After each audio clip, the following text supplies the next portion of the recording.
El país está atravesando varias crisis, entre ellas la inseguridad, la crisis económica, también tuvimos hace pocos meses crisis energética, crisis institucional, entre otras. Y hoy precisamente alrededor de esta problemática vamos a conversar con el candidato presidencial Pedro Granja del Partido Socialista, a quien nos saludamos y le damos la cordial bienvenida. Buenos días, Pedro. A propósito de la crisis institucional, hemos visto en las últimas semanas y como que ha sido recurrente el comportamiento de los vocales del Consejo de Participación Ciudadana, un organismo, una institución que lamentablemente vemos con mucha pena que está degradada, deteriorada. Usted plantea una reestructuración. ¿En qué va a consistir? ¿Va a ser radical o es preferentemente mejor eliminar esta institución? Buenos días, Pedro. Buenos días, licenciado. Primero, el Consejo de Participación Ciudadana y Control Social sirve para tres cosas. Para nada y para tragarse parte del presupuesto nacional. Eso no vale. De participación de la ciudadanía no tiene nada. Ahí están los partidos políticos, abogados defensores de ex violadores de niños. O sea, una porquería. ¿Ok? Vamos a tener recurrentemente ese tipo de problemas. Pero a mí me parece que hay cosas mucho más profundas para conversar hoy. Mira, lo que yo le voy a decir en esta entrevista es muy potente. Hay plata del narcotráfico en las campañas electorales en Ecuador. De otro modo, no se explica cómo gastan $2.500.000 semanales en TikTok, solamente en una red social. Estamos hablando de que están gastando más de $20 millones al mes en campaña. Y vienen haciendo campaña hace 5 meses. Ecuatorianos, si un partido político gasta $100 millones en una campaña con plata de municipios, prefecturas, tienen trabajando a los empleados públicos, a los empleados municipales, a los empleados estatales, los llevan a sus reuniones obligados. ¿Cómo crees que van a recuperar después esa plata? ¿De dónde crees que sale la plata? Es la misma gente que mañana te va a seguir vacunando. Es la misma gente que mañana va a seguir matando a tus hijos y va a seguir enviando droga a Europa y a los Estados Unidos. Que saben perfectamente, las embajadas de Estados Unidos y las embajadas europeas saben perfectamente lo que pasa en Ecuador y se hacen las bolas. ¿Ok? Se hacen todos los tontos. Es un gran negocio. ¿Ya? Y están todos contentos con que Ecuador viva en narcocracia. Pero fundamentalmente, el gran responsable de la desgracia del país es la persona que me está escuchando en este momento. Muchos fanáticos, ciegos por el odio, creen que la única opción es Luisa González o que la única opción es Daniel Noboa, y son, evidentemente, son dos organizaciones desprestigiadas que tienen el caso Glass Viejo. Defendían a un pederasta, al violador de una niña, todos los ministros de Correa en fila, empezando por José Serrano. Luego, que ahora se hace el luchador contra la delincuencia. No, tú estabas defendiendo un pederasta también. Luego, están en el caso Narcovalija, están en el caso Gabela, están en el caso Pedro Delgado, en el caso Dúzar. Y cuando Pedro Granja recuerda estos horrores, entonces Pedro Granja es malo, es el traidor de la izquierda. No, le estoy diciendo al país que esta gente no es la izquierda. Esta gente destruyó el Ecuador. Nos construyeron carreteras 7 veces más caras que en Alemania. Y por otro lado, están los Noboa, que te subieron el IVA supuestamente para acabar con la delincuencia. Lo único que subieron fue la asimetría social y por lo tanto los delitos han aumentado. Hasta el día de ayer teníamos 733 muertos en lo que va del año. Digo, es una catástrofe. Nos tenían viviendo sin luz mientras los señores hacían grandes negociados con los generadores.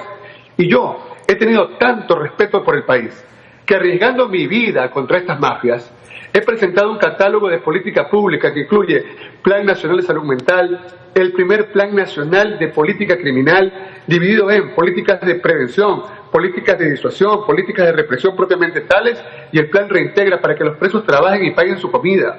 Pero después de todo lo que le está pasando al Ecuador, mi querido Pedro, los únicos grandes responsables son los votantes, que terminan votando por estas organizaciones mafiosas, por estas empresas electorales que son parte de una narcocracia. Ya, perfecto, Pedro.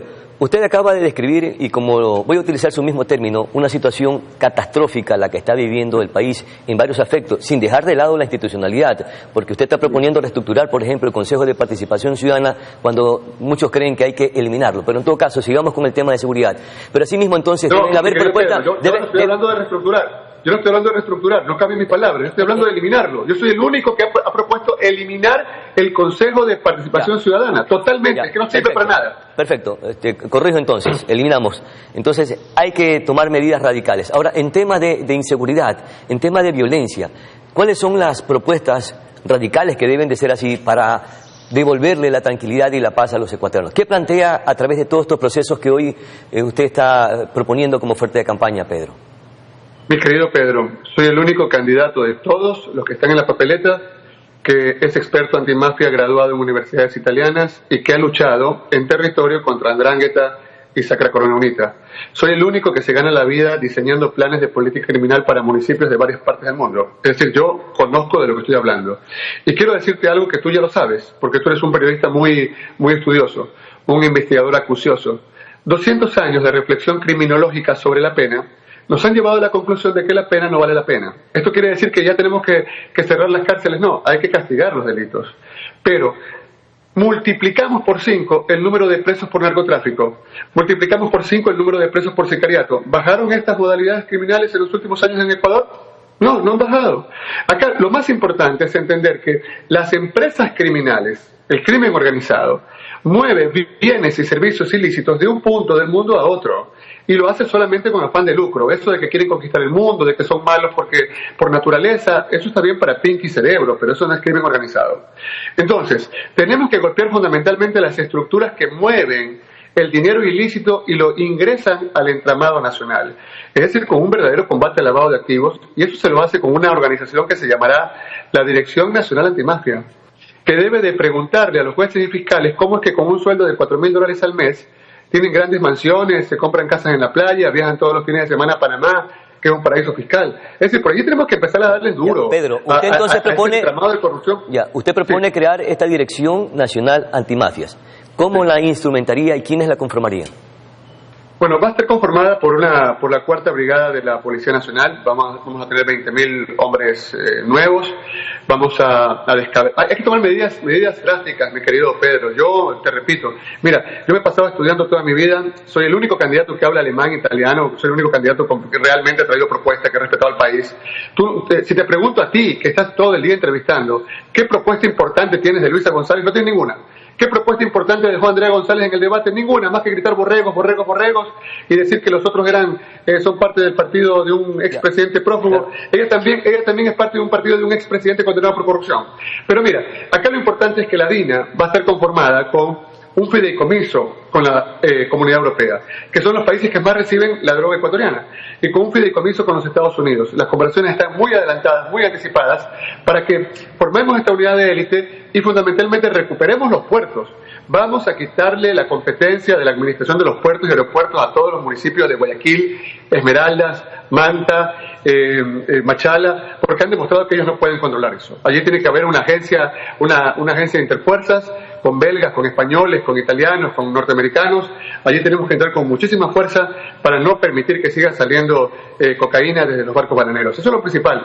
Y lo otro es decirle a los señores banqueros ecuatorianos que dejen de lavarle la plata a las mafias, ¿no? Que le lavan $7.000 millones al año. Ya, perfecto. Los carteles que están operando en nuestro país de diferentes partes del mundo, entre ellas de Colombia, Venezuela, México y también la mafia albanesa, entre otros, tienen sus brazos violentos que siguen operando y que siguen haciendo daño y generando extrema violencia en el país. A través de su gobierno y de la propuesta que usted plantea, ¿irá a tomar posesión de los santuarios en donde están ubicados estos grupos delincuenciales que hoy han sido catalogados como terroristas? Hacia ese ejercicio de operación, ¿usted lo haría? Sí, pero es que no se va a solucionar el problema con balas solamente. Por ejemplo, si tú vas a recuperar Durán, que es una ciudad hoy irrecuperable, por ahí sale Topic que dice que es experto en seguridad. Lo que tú tienes es una empresa de seguridad, nada más. O sea, tú no has estudiado nunca esto. No, esto yo lo soluciono con balas. Sí, papá, una balacera de verdad otra cosa. ¿no? Pero hay que neutralizar estas bandas delincuenciales. Sí, pero déjeme hablar. Mire, solamente tú me haces la pregunta, tienes que esperar que yo responda, porque en 2 segundos ya aparece el debate presidencial, una payasada para hacer la antesala del fraude electoral que van a hacer el domingo. lo que va a que recuperar, por ejemplo, en Durán, usted va a sacar a las personas de ciertas casas donde está sentada la mafia. Tiene que pagar el precio justo por las casas y tiene que irse a otro lado. Pero allí, ¿qué va a hacer? Tiene que hacer una cárcel, un cementerio. No, tiene que construir un hospital. Tiene que construir un complejo de escuelas. Ahí tiene que haber una inversión. Para recuperar Durán, es una inversión mínima de $200 millones de infraestructura, para que los pelados tengan trabajo allí, para que puedan ser albañiles, para que puedan ser electricistas, gafiteros. Entonces allí usted le va quitando espacios. Cuando usted recupera los parques, los ilumina mejor, la gente vuelve a salir a la calle. Eso le quita posibilidades a los delincuentes menores de cometer delitos. Entonces, claro, es una cuestión bastante compleja, pero primero las políticas de prevención no van a dar resultados, Pedro, yo no le voy a mentir a la gente, sino al menos hasta los 3 primeros años de mi gobierno, porque hay que permitir que haya una gran inversión social. Por ejemplo, tenemos la necesidad urgente de crear 14 especialidades médicas, porque si no la gente se nos va a morir ya mismo con rinitis, con cardiopatías, nos va a seguir muriendo con diabetes. Le damos metformina y después le da insuficiencia renal. Entonces tengo que armar 14 especialidades médicas, el MIR ecuatoriano, y no es que yo me lo invento, sale de la modelización matemática de enfermedades prevalentes y contagiosas. Estamos hablando de que hay un grupo de ecuatorianas y ecuatorianos, muchos de nosotros estudiados en el extranjero, en Europa, porque somos hijos de migrantes, que en un momento determinado nos sentamos en una mesa redonda y nos pusimos a discutir seriamente planes de política de intervención en la sociedad para sacarlo adelante. Eso. Ya, perfecto. Entre otras cosas, y de las obras que usted está citando que va a construir en su gobierno, si es que llega a ser el presidente de los ecuatorianos, es tomar los dineros de las reservas internacionales. ¿Sabe cuáles serían las consecuencias, a cuánto contribuiría para aumentar el riesgo país, si eso se da? Sí. Bueno, yo doy clases en universidades extranjeras de Derecho. Otros candidatos no, y por eso ellos pueden hablar lo que sea, pero yo soy un hombre muy respetuoso del derecho. Tiene que dejar usted el 30% de esas reservas para el encaje bancario. Tiene que dejar otro 40% de esas reservas porque ya están en inversiones fijas, en inversiones duras. Y según las reformas al Código Monetario y a la Ley de la Defensa de la Dolarización, no podemos tocar ese otro 40%. Pero hay un buen 30% que debe utilizarse de $8.000 millones que tenemos allá para la inversión social, para lograr que sus hijos, Pedro, vayan a una mejor escuela, que puedan aprender inglés, para lograr que usted pueda tener estabilidad laboral, que pueda endeudarse con previsiones en una casa, en un automóvil, que usted pueda ganar mejor. Porque el trabajo, perdóneme que le diga, el trabajo no dignifica, lo que dignifica es un buen sueldo, lo que dignifica es la posibilidad de darles de comer mejor a nuestros hijos, de darles una mejor educación. Así es que sí, usted tiene razón, hay un 70% de esos recursos que no podemos tocar por ley. Y yo soy muy respetuoso de la ley. ¿Y eso no lo va a tocar? Pero por supuesto que no. Yo voy a estar sometido al derecho. Ningún presidente puede meter la mano en la justicia. Lamentablemente yo, Pedro, soy un hombre muy cuadrado, ¿no? Yo respeto mucho la norma. Si la norma te dice no mates, y todo el mundo mata. Si la norma te dice no violes, todo el mundo viola. Si la norma te dice no te metas en la embajada de un país hermano, y cualquiera se mete en la embajada de un país hermano y la gente celebra eso, o celebra las torturas a niños, que lo que se hacía en los primeros días de este gobierno, eso es violar los derechos fundamentales. Me parece que hay que respetar mucho el derecho, y yo voy a ser un gobernante sometido a eso, para ver cómo recuperamos la institucionalidad, porque actualmente, caramba, tenemos, no lo sé, usted y yo somos contemporáneos, ¿no? Y creo que ambos todavía le hacemos caso a nuestros viejos y todavía están vivos, por más que sean ancianos. Pero ahora los jóvenes de ahora no están acostumbrados a eso, y hay que ir recuperando la institucionalidad para que ellos vuelvan a creer en algo, para que nos volvamos a someter a una sociedad civilizada, porque de lo contrario todo es guerra. Y más allá, Pedro, de tomar ese 30% de las reservas internacionales, ¿qué propuesta plantea para mejorar las condiciones de los commodities, de las producciones petroleras, mineras, entre otras, para impulsar mejor la exportación y no solamente pensar en que hay que tomar dineros que están alrededor de las reservas con las que cuenta el país, sino que más bien generar inversión y generar posibilidades de trabajo y de reactivación y dinamización de la economía? Sí, por ejemplo, trabajo directo se va a crear si usted tiene una empresa inmobiliaria y usted me dice, Pedro, yo puedo construir casas, 1.000 casas, las construyo en $13.000, te las voy a vender al Estado en $15.000.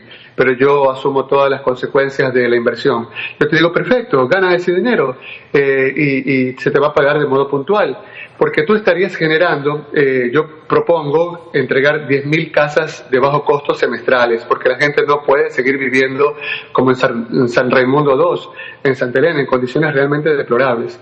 Entonces, si por cada casa semestral trabajan 5 personas, le estaríamos entregando trabajo a 50.000 hombres, mujeres, de modo directo durante 4 años de gobierno. Si tú inviertes $200 millones en la línea de transmisión eléctrica con el Perú, estamos hablando de 35.000 empleos directos. Si hacemos infraestructura sanitaria por $750 millones, para eso me sirve la plata de la Reserva Internacional, ese 30% que está allí sin ganar nada. Allí le damos trabajo más o menos a 75.000 personas. Ahora, en el tema de la minería, eso produce, primero, está muy emparentado con el narcotráfico. Segundo, la minería produce la acidificación de los océanos, la desertificación de la tierra. Hay la posibilidad de negociar bonos verdes con gobiernos franceses, belgas, con gobiernos holandeses, para que el petróleo se quede bajo tierra y de todas maneras nosotros tendríamos fondos para inversión social. Lo otro está empezar a hablar seriamente de los bonos azules, ¿no? Si cuidamos las playas, podríamos recibir anualmente $150 millones de fondos internacionales, solamente por evitar, te repito, la acidificación de los océanos. Así es que, claro, los empresarios con los que yo vengo conversando, que no están de acuerdo con Guillermo Lasso, que no han ganado nada con Daniel Noboa, porque en este gobierno solamente se hace rica la tía de él, esos empresarios están dispuestos a generar empleo, a reactivarse con ayuda del Estado, con inversiones público-privadas, por ejemplo, en el campo de los parques eólicos, ¿no? Me parece que toda la producción de energía eólica, las carreteras deben ser concesionadas. Allí podría haber una inversión de más o menos $850 millones de la empresa privada. Ellos se quedarían con el 40% de las ganancias durante 10 años y el Estado, sin poner un solo centavo, se quedaría con el 60% de las ganancias hasta el año 10, en el que nosotros tomamos el control total y las ganancias totales de esas inversiones. Así es que yo soy un socialista muy a la sueca. Soy un hombre de izquierda, pero soy un hombre de izquierda. ¿Un socialista, Pedro, que va a desestatizar el país entonces? No, porque vamos a mantener estatizada la educación, vamos a mantener estatizada la salud, vamos a mantener estatizada la seguridad, eso sí, pero en otros campos de la economía hay que abrirse un poco, hay que entender que estamos en globalización. Por ejemplo, te digo, aquí me hablan, mira, si un político te dice que hay que respetar la soberanía para no darle duro a los carteles, que no se pueden poner bases militares extranjeras aquí porque la soberanía, ese político está con el narcotráfico. Ese político seguro ha recibido financiamiento de los narcos. Así que los ecuatorianos tienen que entender que esta no es una elección cualquiera. Claro. Es o la mafia o el país. Claro, porque si mañana matan a tu hijo, si mañana te siguen vacunando, es culpa tuya porque votas por los mismos partidos de la mafia. Claro, ¿y de qué soberanía estamos hablando si el patrón monetario que tenemos es extranjero? O sea, no tiene ningún sentido, no tiene ninguna lógica. Entonces, otra de las propuestas que estoy revisando, que usted va a respetar el precio del combustible. ¿Esto significa, Pedro, que mantendrá los subsidios? ¿Seguiremos con ese Estado, ese gobierno paternalista? No, habrá una focalización en el tema de combustibles para el sector de los transportistas. Allí nadie se está preocupando de ellos. Por ejemplo, entre otras cosas, como soy un hombre de derecho, voy a anular todas las multas de los radares. Y te voy a explicar por qué, Pedro Plotario. Porque hay una sentencia judicial en firme que dice que los radares están mal calibrados y que son otra forma de vacunar a la gente. El dueño de los radares es un tipo que quería ser presidente de la República, pero es que le meten la mano al bolsillo a la gente como sea. Ahora, en el tema de subir el precio de los combustibles, esto hace que los costos operacionales de los transportistas aumenten. ¿A quién le trasladan el valor del billete finalmente? A la gente más pobre que viaja de Guayaquil a Santa Elena todos los días, que viaja de Guayaquil a Babahoyo todos los días. Eso no lo podemos permitir. Por el contrario, mira, hay algo súper revolucionario que lo hemos venido analizando con varios expertos. Una vez que logremos que la matriz energética cambie, que tengamos los parques eólicos entregándonos por lo menos el 30% de la energía que necesitamos en 3 años, cuando hagamos la inversión en Cardenillo y Santiago, que nos van a dar 3.600 megavatios y 560 megavatios. Es decir, termina el gobierno de Pedro Blanco y vas a tener energía eléctrica hasta el 2080, garantizado. Ahora, con una gran inversión social. Ahora, o sea, 4 años será suficiente para cambiar la matriz energética en el país. Sí, yo creo que sí. Por ejemplo, Santiago te lo terminarán entregando al 5º año, pero ya estará en funcionamiento Cardenillo y estarán en funcionamiento todos los parques eólicos concesionados. Entonces, mira, esto no es de volar en el cielo, Pedro. Es solamente de ser lógico y tener un presidente que no esté preocupado solamente en enriquecerse él y su grupito. El poder, señores ecuatorianos, no es lo que entiende Rafael Correa. No es un instrumento para perseguir a la gente que él odia. No es lo que entiende Daniel Noboa. No es un instrumento para perseguir a la gente que él odia. Yo soy un hombre sin odios, un hombre que toda la vida ha estudiado. Acá en el Ecuador quieren crucificar a la gente por tonterías. Yo he dicho que fulano, sultano y perenciano son inteligentes. Sí, por ejemplo, digo que Guillermo Lasso es inteligente. Y sin embargo yo pedí la revocatoria del mandato arriesgando mi vida contra este señor y todos los vínculos con los albaneses que tiene. Entonces, me parece que es el momento de elevar el nivel filosófico de la conversación. Una frase que es mía y que se lo robó Topic en el debate pasado. Me parece que es el momento de entender, por ejemplo, que si logramos que todos el parque automotor de los transportistas, de los dirigentes de la transportación, se convierta en unidades eléctricas, nos ahorraríamos 4.600 millones de dólares que damos en subsidios a los transportistas y se los podríamos entregar directamente esos dineros a ellos. De tal manera que el costo del pasaje, el costo del boleto de transporte urbano interprovincial, que sería gratuito, entre comillas, para la ciudadanía, porque el Estado estaría haciéndose cargo de eso y preservando al mismo tiempo el medio ambiente. En lugar de pagar subsidios a los combustibles, estaríamos cambiando la matriz energética, siendo más amigables con el medio ambiente, pero eso es un proyecto a 6-7 años, te digo, Pedro Frutario. Perfecto. Muchísimas gracias, mi querido Pedro Granja, por conversar con Noticias Oro Mar. Muy gentil, muy amable. Te mando un gran abrazo. Igualmente para usted. Vamos a nuestra siguiente pausa publicitaria, ya regresamos.